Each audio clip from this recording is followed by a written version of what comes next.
असंप्रज्ञात के लक्षण। जब योगी संप्रज्ञात योग से भी निवृत्त हो जाता है और उसका दोष देखकर उसका भी परित्याग कर देता है, तब असंप्रज्ञात समाधि की प्राप्ति हो जाती है। असंप्रज्ञात योग की सिद्धि होने पर योगी को ईश्वर का साक्षात्कार अर्थात प्रत्यक्ष होता है और उसके दुख रहित विशेष आनंद की प्राप्ति होती है। इस अवस्था में योगी यह अनुभव करता है कि नियम अर्थात जो प्राप्त करने योग्य था वह प्राप्त हो गया और प्राप्त करने योग्य कोई वस्तु शेष नहीं रहा। योग में चित्त का स्थान। योग में प्रवेश करने के लिए चित्त के स्वरूप को समझना आवश्यक है। चित्त के स्वरूप को समझने के बिना साधक योग मार्ग में प्रवेश नहीं कर सकते। योगी चित्त की वृत्तियों को रोकना ही योग है।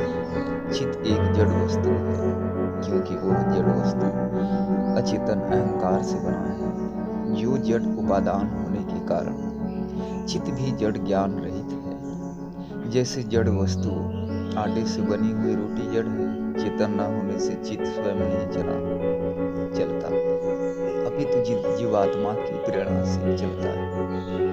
चित्त जीवात्मा का अंतःकरण अर्थात आंतरिक साधन है। पहले देखी सुनी या अनुभव की हुई बातों को जीव चित्त के द्वारा स्मरण करता है। इसी प्रकार जीव को ब्रह्मा इंद्रियों के साथ जोड़कर बाहर के पदार्थों का ज्ञान करता है। इस प्रकार चित्त जीव के कार्यों को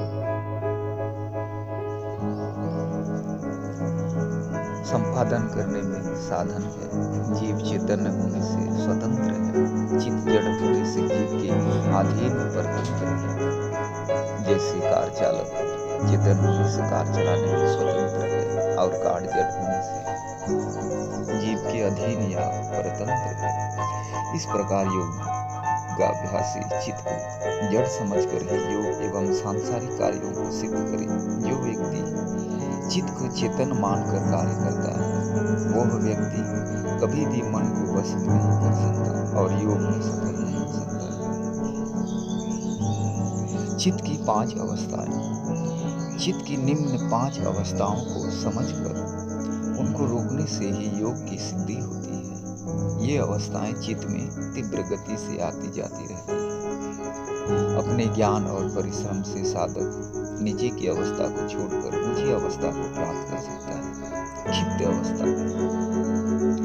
क्षिप्त अवस्था चित्त की जो विविध विषयों को ग्रहण करने में अति तीव्र गति है, जिसमें अल्प काल में ही अनेक विषयों का ग्रहण कर लेता है, उसे क्षिप्त।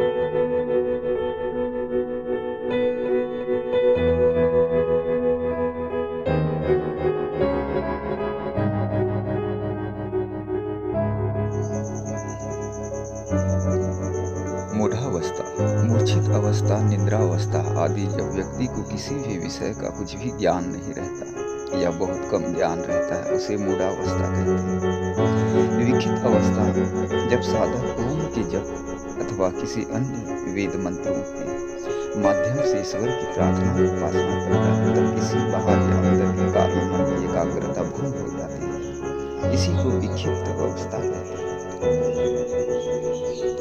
एकाग्र अवस्था जब योगी व्यक्ति यम नियम आदि योग के अंगों का पूर्ण शक्ति से पालन करता है और निष्काम भाव से अन्य प्राणियों की सेवा करता है और विवेक प्राप्त कर लेता है तो चित्त पर पूर्ण अधिकार प्राप्त करके बड़ी से बड़ी और छोटी से छोटी वस्तु में अपनी इच्छा अनुसार चित्त को रोकने में समर्थ हो जाता है। इस अवस्था में साधक निर्भयता का अनुभव करता है। इसे ही एकाग्रता या संप्रज्ञात समाधि कहते हैं। निरुद्धावस्था जब साधक एकाग्रता का अभ्यास करते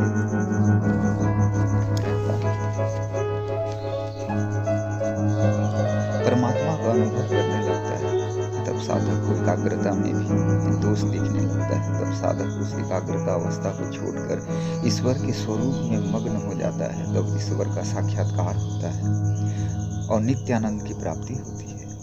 ईश्वर के इस नित्यानंद के प्राप्त करने पर साधक की संपूर्ण इच्छाएं पूरी हो जाती है। मनुष्य का पूर्ण कल्याण करने वाली यह निरुद्ध अवस्था ही है। अन्य कोई भी साधन संसार में ऐसा नहीं है कि जो समस्त कामनाओं को पूर्ण कर सके। जब साधक अभ्यास करता है, योग की ऊंची अवस्था को प्राप्त कर लेता है, अपने स्वरूप को विशुद्ध रूप से जान लेता है, अर्थात संसार के सूक्ष्म एवं स्थूल वस्तुओं से स्वयं को अलग जानता है, पृथक जानता है, ईश्वर का साक्षात्कार कर उसके स्वरूप में स्थित होकर आनंद का उपभोग करता है। योग की इस ऊंची अवस्था में साधक मुक्ति जैसा अनुभव करता है। मन को रोकने के उपाय, वृत्तियों को रोकने के उपाय निम्न है। विवेक अर्थात वास्तविक ज्ञान योगी को ईश्वर, जीव और प्रकृति के वास्तविक स्वरूप को समझने पर ही मन को रोकने में सफलता प्राप्त हो जाती है। अर्थात दर्शन, उपनिषद ग्रंथों को पढ़कर इन तीन विषयों का पूर्ण एवं स्पष्ट ज्ञान हृदयगम कर लेना चाहिए। जब तक इनके विषयों में मन में शंका बनी रहती है, योग में विशेष गति नहीं हो सकती। जैसे ईश्वर एक वस्तु है, द्रव्य है, सत्तात्मक पदार्थ है, इसका कभी नाश नहीं होगा। वह चेतन ज्ञानी आनंद सुख स्वरूप निराकार सर्व शक्तिमान सर्वज्ञ है।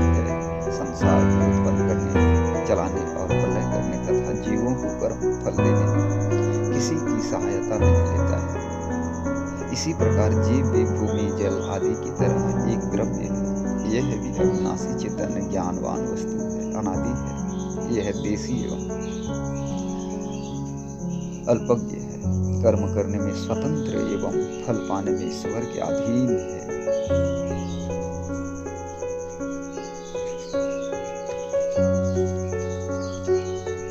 यही सत्य है। सर्वशक्तिमान वही